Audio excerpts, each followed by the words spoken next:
stop. It's like yes, yes, sure. To the beat, sure. When you give it to me, yeah, give it to me raw. When we get together, do we stand, do we fall? Welcome to the Backpackers Ball. Yes.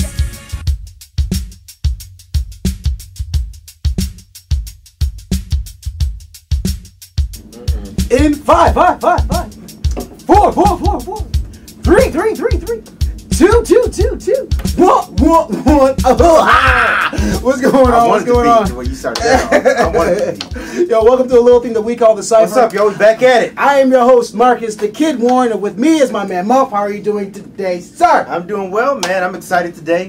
Back in the bunker. Back in the bunker, man. And I'm real excited today because I'm excited about what we're about to review. Okay. And, well, just to get right into it, we're going to review Killer Mike. Rap music by Killer Mike, produced entirely by L.P. Now, when I heard about this, you know, and I've been telling you for a minute that I was looking for, I wanted to be blown away by everything that was going on, right? And here's the thing. Let me even back up even a little bit. As you know, I'm a huge fan of L.P. His production especially, right? And ever since he made Cannibal Ox's The Cold Vein back in 2002, correct me guys if I'm wrong, but I'm pretty sure it's 2001, 2002. Yeah, 2000, no, it might be 2000. At any rate, I was looking for the next classic LP produced album. I was looking for it. Okay. And comes up, man, and in my opinion right now, I think LP did what he had to do on this album production-wise for Killer Mike straight up. He put his ankle in it. And the best way I could summarize production, I'll go into the album, but I want to talk about the production on it for a second here. What it reminds me of is this. What it reminds me of is this. Remember back in when Ice Cube left NWA, we talked about this beforehand, and he hooked up with. You alright? He hooked up with the Bomb Squad from Public Enemy, okay, to make America's Most Wanted. I didn't know how that was going to work. Okay. He had East Coast production at the time, and you had a West Coast MC, Ice Cube. Right. Okay. So with this time, you got a Southern MC, Killer Mike, you know, Dungeon Family, Outkast, all of that stuff, with basically I'm not going to call it East Coast production anymore, but I think that LP's production is the closest thing to the Bomb Squad since the Bomb Squad. And anybody can correct me if I'm wrong. Okay. If anything else comes to mind. Okay, all right. When you talk about the those distorted bass lines that you get from LP, you get like those sirens and stuff like that. That's definitely Bomb Squad-esque. And if you don't think so, go back, listen to them Public Enemy albums, and go back to listen to America's Most Wanted. And you'll find some of those similarities. Anyways, big LP fan. The cool thing about this album, though, is that LP is not like he broke his production to accommodate the Southern MCs, but I didn't realize how that Southern bouncy rap cadence was going to work on those beats. And that works really well. Tripped me out a little bit.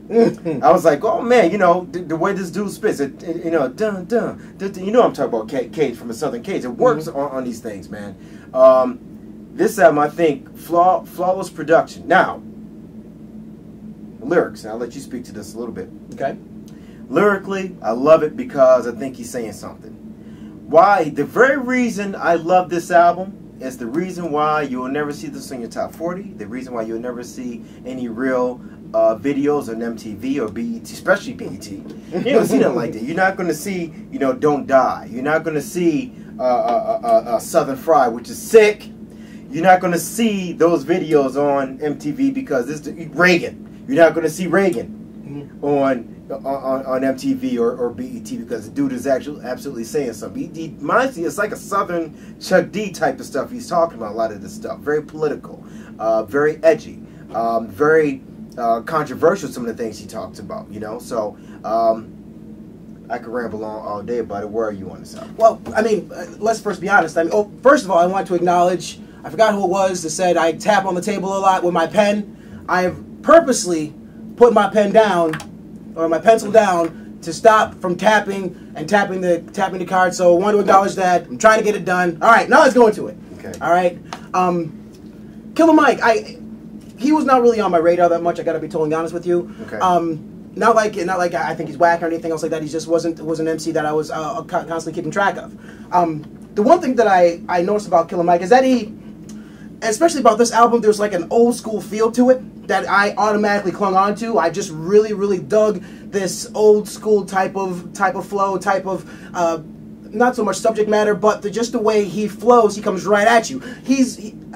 For the most part, I think that Killer Mike is in your face, would you say? Very killer, really in your face, like maybe like a Big Shug or a Big Shug, really? Yeah, a little bit like Big Shug, I'm just trying to get the dynamic of not somebody who's going to use a lot of wordplay, and this is why Mike really wasn't really on my radar that much, because I like MCs who use a lot of wordplay, a lot of metaphors, a lot of just a lot of stuff that screw you up, make you think about what he's actually saying. Killer Mike doesn't do that.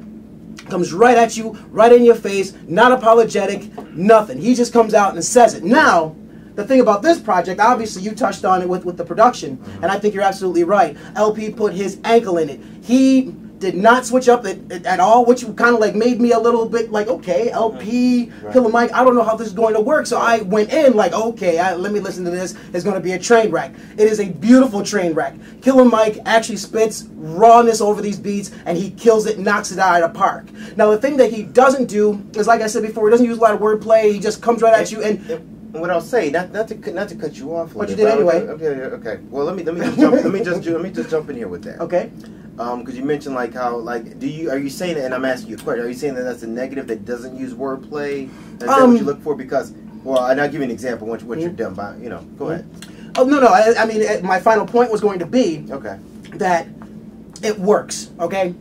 At the end of the day, this album bangs, all right? Not only does it bang beat-wise, it's smart, at times it's a little bit funny, it's controversial, and Big Mike plasters his personality over this album. I love this album, but I'll let you go ahead and take it over. No. I just no. And the thing, and another thing that I like that Big Mike does, he kind of, instead of just keeping the same cadence, he does switch up a little bit throughout the album, which is another thing that I really love in an MC. So I will give Mike mad credit with that. And boom, go ahead. What you got to say? What I was going to say is that what I was going to ask you regarding that, because I always wanted your opinion on this. Was that even though a guy like, say, we're obviously going to say if there's a Hall of Fame of MCs, Chuck D would be in a Hall of Fame, obviously. There's no question. But he didn't use any wordplay. He was very straightforward. Chuck D was just very political. Chuck B wasn't going to be the wordplay with your Big Daddy Kane. Wordplay was going to be guys who's going to say things like, "Oh, he said this," like that was sweet. But Chuck D was very much in your face. This is what it is. Power equality. I'm out to get it. I know some of you ain't with it. And that stuff like that is that's why I made that comparison with Chuck D from Killer Mike, because there's a certain category of MC that they're not going to go and hit you with the wordplay. I'm not saying that what you're saying is wrong or is bad because a guy doesn't use fancy wordplay to get his point across. Some guys, their whole thing is just to get it across very direct and very straightforward. And sometimes I think you need that, especially in today's hip hop. You know what I mean? Because you get it.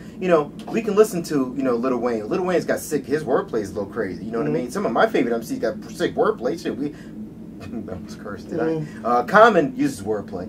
You know what I mean? But he can be straightforward, but he also can be very wordy. He can go both ways on you. Some guys are just straight.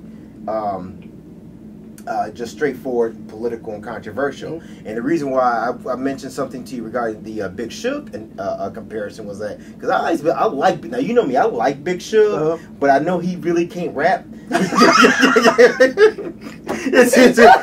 he flow nice over Premier Beats to me. He flow just because of the type of MC he is. I mean, you know what I'm saying? Don't disrespect Big Shug. I'm a Big Shug fan, but I mean, I'm not gonna see Big Shug up here battling, on the corner of Bed-Stuy and wherever in Brooklyn, and with a trash can with fire over there, just battling on Smack DVDs and stuff. So, but I just thought that was an interesting point. I just wanted to see where you were with that, as far as that. I don't know if you want to respond on that. With the whole thing about Chuck D, I agree with you when it comes to the subject matter, because it's a lot of very political fueled type of subject matter, especially in songs like Reagan. But the comparison with Chuck D, I really can't 100% agree with you, because Chuck D was, I mean, even though he didn't have I shouldn't say a straightforward, I mean, you could say he was straightforward, but at the same time, he hasn't any rapper ever rapped like Chuck D ever since Chuck D came out. You don't have a person, you know, here it is, bam, and you say, God damn, this is a dope. Hey, never mattered than bad as a brother is mattered than mattered to fucking corrupt like a senator. Soul on a rope, but you treat it like soap on a rope because the beats on the line is so dope.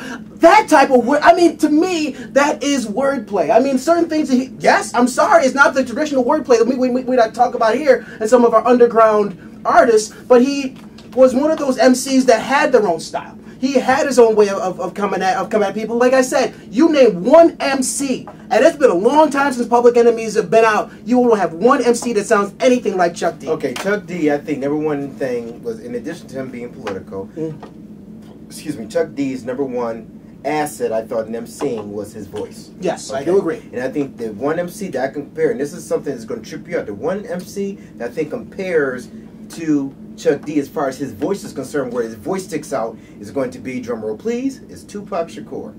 Tupac is the dude to me who, if there's anything about Tupac that I like when I heard from him, I loved the way his voice sounded over tracks. Okay. And that's where not that he sounded like Chuck D, but his number one asset as an MC to me is the way he sounded over beats. Okay, as far as that authoritative, hit you in the face, you know, boom, very much in your face. Now I know we digress in here from Killer Mike a little bit. I understand, but I just kind of want to see where with MCs. Well, let me comment on that. I mean, Tupac, not taking anything away from Tupac, but at the same time, Tupac, he doubled his voice, all right? He saw something that he could do to make his voice sound a little bit more powerful when it came to going into the studio and doing it. That's why he doubled and tripled his vocals, and that's why his vocals, I believe, were so powerful and out there. I mean, he was a great MC. I'm not going to take anything away from Tupac, but I mean, Chuck D went in there. I don't even think he ever doubled his vocals at all, which was very popular at the time that Chuck D was out. So I just want to make that comparison. Just want to say my 2 cents. But anyway, go ahead.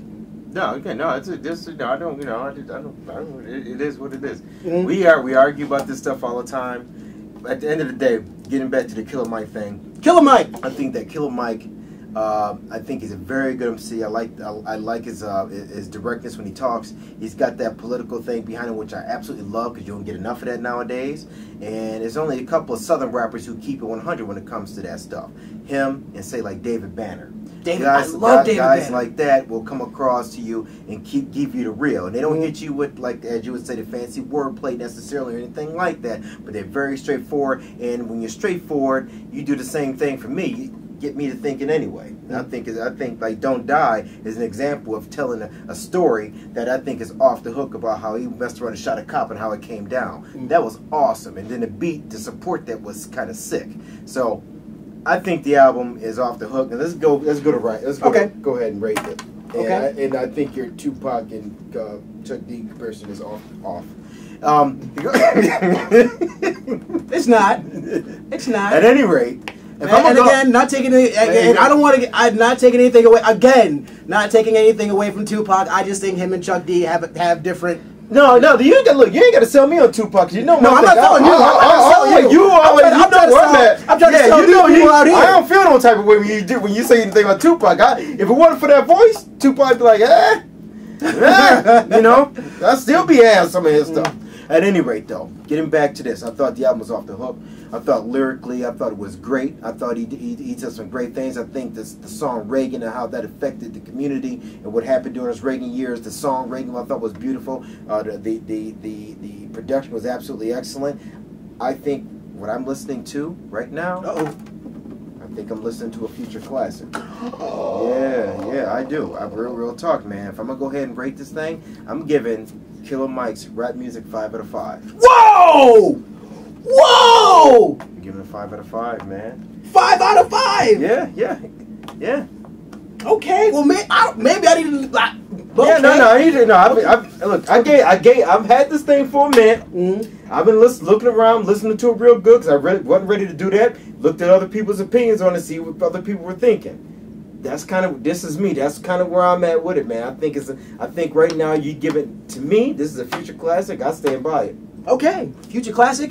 I thought it was very strong, solid, production-wise, crazy. It was witty. It was smart. The things that I love in an album, but classic, I can't put that stamp on it. But I will go ahead and give Big Mike or Big Mike, Killer Mike. That's why he was doing that good. He called him Big Mike. Big Mike ain't made nothing in years. He compared his own Big Mike album. I was listening to that dude. That album cover with that dude sitting with that big old car in the background. It was like a Brougham, like a Cadillac. I remember Big Mike albums. This is Killer Mike. You reviewed the wrong album. That's why this ain't no classic to you. Big Mike's album was a classic. Killer Mike. Anyway, I will give Killer Mike a solid 4. Okay, well there you go. There's a great schism here with our review as far as that's concerned. I say classic. He say no, but solid. But very solid, very solid album. And I think part of and maybe the reason, I don't know, maybe I need to go back and listen to what I mean, but LP, the beats really made this album for me. Yes, the lyrics were tight and the subject matter was strong, but I just can't put a stamp of classic on this one. But hey, y'all check us out, or go check out the album. Let us know what y'all think. He might be right. Maybe I'm wrong. Let me know if I'm wrong. Which he probably is. But you can hit us up on our email account, which is kiddandmuff44. That's KIDDANDMUFF 44@gmail.com. You can also hit us up on kiddandmuff44 on Twitter. You can also hit us up on Facebook. Be our friend because we're lonely. We are the Cipher crew. And hit that likey thing. Hit the like thingy. Hit the like thingy and subscribe to clbTV and big up to Brooklyn. I spent a little time in Brooklyn this past couple weeks. So anyway, that being said, Killer Mike, classic for this man right here. Classic. Classic, dude. Classic. Killer Mike rap music. The Pledge was nice too, by the way. Yes. The Pledge was very. I mean, there were a lot of tight songs on this album. The Pledge, his last album was very good. And I think that the big difference with the Pledge and this album right now is production, because the Pledge he was killing on the Pledge too, but you know he has like some club joints on there, and I was like, man, this dude, if he kept the beats a little bit more grimy, a little more edgy, it'd be that album, man. I mean, it's great to hear Bun B and T.I. on the LP beat. That's crazy to me. That's sick. Anyway, check us out. Check out Killer Mike. Why? Because the Cipher said so, son. We back. Peace. There you have it.